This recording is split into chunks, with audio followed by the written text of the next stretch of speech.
સત્સંગ સાગર યુટ્યુબ ચેનલમાં આપ સૌનું હાર્દિક સ્વાગત છે। આજે આપણે આ વિડીયોમાં સાંભળીશું નંદ મહોત્સવ। જો તમને મારો આ વિડીયો પસંદ આવે તો લાઈક કરો, શેર કરો અને સબસ્ક્રાઈબ કરો। આ કથા અતિ મધુર અને આનંદદાયક છે।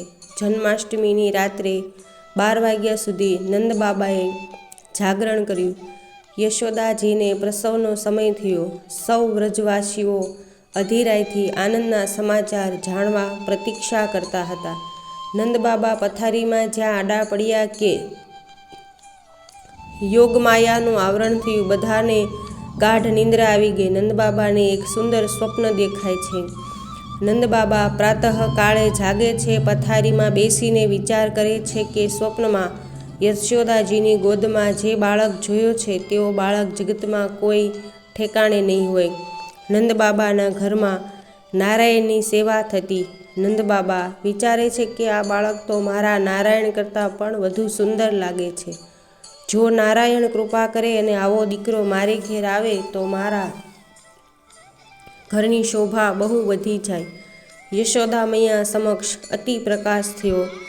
બાળકૃષ્ણની સુંદરતા જોઈ યશોદાજી બહુ રાજી થયા। યશોદાજી અને લાલાની 4 આંખ મળી। નંદ બાબાના એક બહેન સુનંદાએ અંદર જઈ જોયું તો પ્રકાશ પડ્યો છે અને ભાભીની ગોદમાં અત્યંત સુંદર બાળક છે।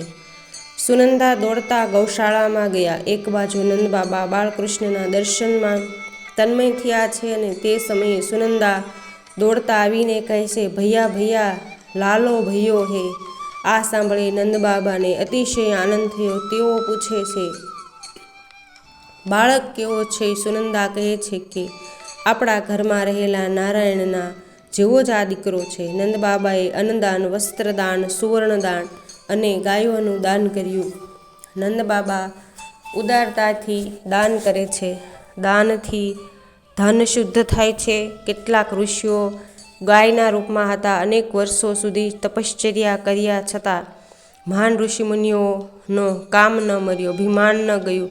ત્યારે ગોકુળમાં ગાયો થઈને આવ્યા છે જેથી તેમનો બ્રહ્મ સંબંધ થાય। ગાયો પણ ઉત્સાહમાં આવી ગઈ। નંદ બાબાએ 2 લાખ ગાયોનું દાન કર્યું છે।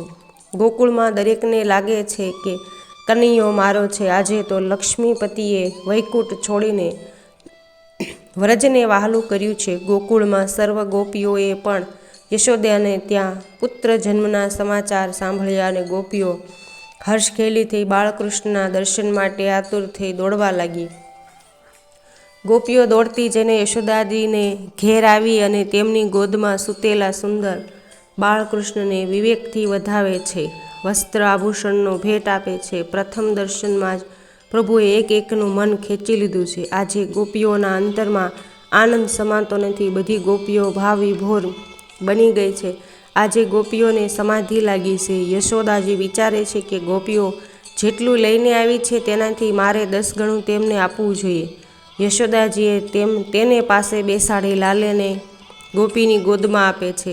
અતિશય આનંદ થયો છે। હજારો જન્મોથી વિખૂટો પડેલો જીવ આજે ઈશ્વરને મળ્યો છે। જીવ ઈશ્વરનું મિલન થયું છે। ગોપીને બ્રહ્મ સંબંધ થયો છે। તે લાલાને છાતી સાથે ચાંપે છે, લાલાને વારંવાર નિહાળે છે, તે લાલાને પ્યાર કરે છે। અતિ આનંદમાં તેને દેહનું ભાન નથી। આજે પરમાનંદ એમને ઘેર આવ્યા છે। લક્ષ્મી હાથમાં આવે તો જીવ નાચે છે, પરંતુ આજે ગોપીના હાથમાં લક્ષ્મીપતિ આવ્યા છે। અતિ આનંદમાં ગોપી નાચે છે। ગોપીઓ અંદર પ્રવેશ મેળવી નાચે છે। પુરુષો બહાર રહી ગયા છે। જે ગોપીઓની પેઠે નમ્ર બને તેને ઈશ્વરના દરબારમાં પ્રવેશ મળે છે। સ્ત્રી એ નમ્રતાનું, દીનતાનું પ્રતીક છે। પુરુષ એ અહંકાર, અભિમાનનું પ્રતીક છે।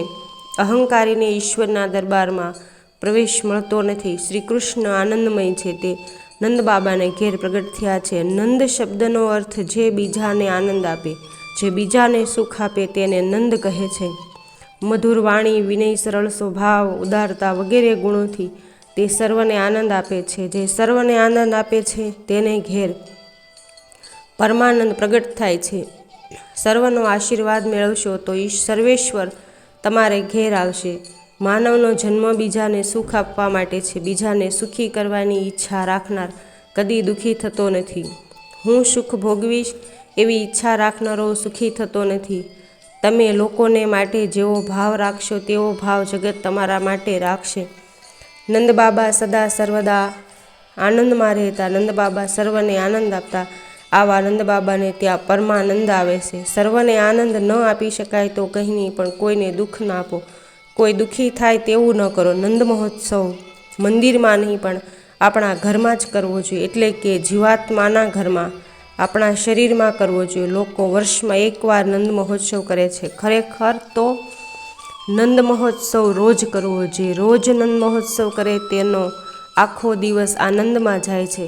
તમારે નંદ મહોત્સવ કરવો હોય તો તેની તૈયારી કરવી પડે છે. પહેલાં તમારા શરીરને મથુરા બનાવો અને હૃદયને ગોકુળ બનાવો. શરીર એ મથુરા છે અને હૃદય એ ગોકુળ છે. નંદ એ જીવ છે.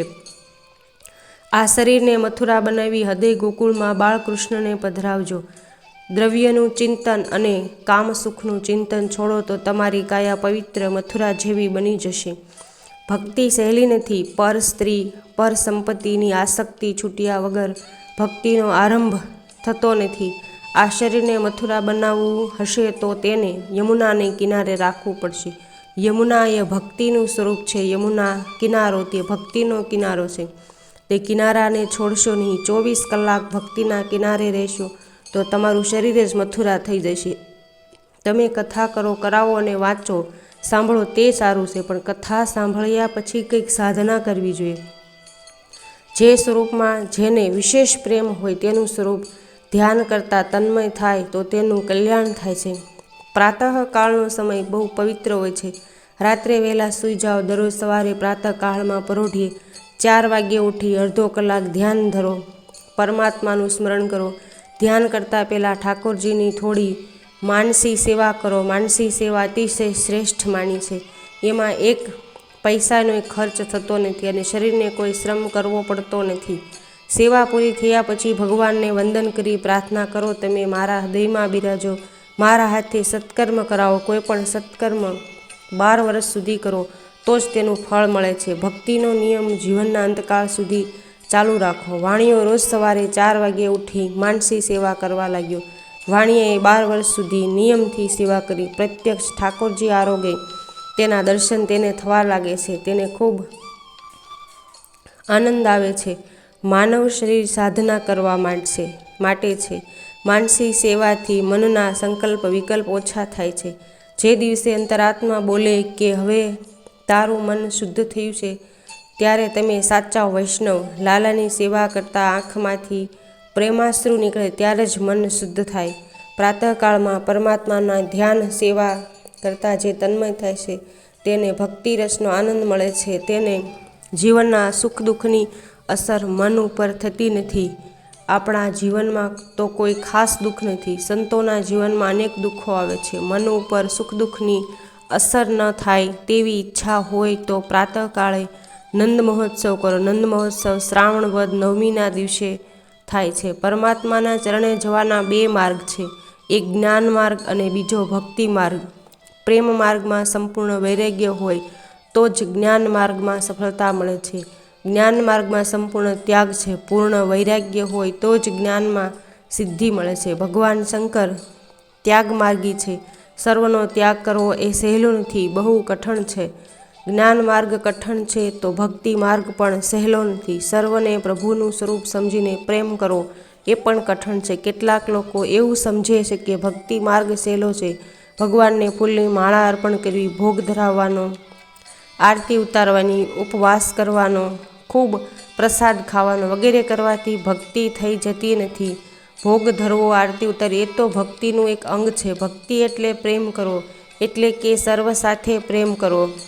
શિવજી યોગેશ્વરી છે, જ્યારે શ્રી કૃષ્ણ યોગેશ્વર છે. ભગવાન શિવજી નિવૃત્તિ ધર્મનો આદર્શ બતાવે છે, જ્યારે શ્રી કૃષ્ણ પ્રવૃત્તિ ધર્મનો આદર્શ બતાવે છે. વેદાંતનો અધિકાર વિલાસીને નથી, વેદાંતનો અધિકાર વિરક્તને છે. વાત તો બ્રહ્મજ્ઞાનની કરે ને પ્રેમ પૈસા સાથે કરે, સંસારના જળ પદાર્થ સાથે કરે, એને કોઈ દિવસ બ્રહ્મજ્ઞાન પચે નહીં. શ્રી કૃષ્ણાય નમઃ.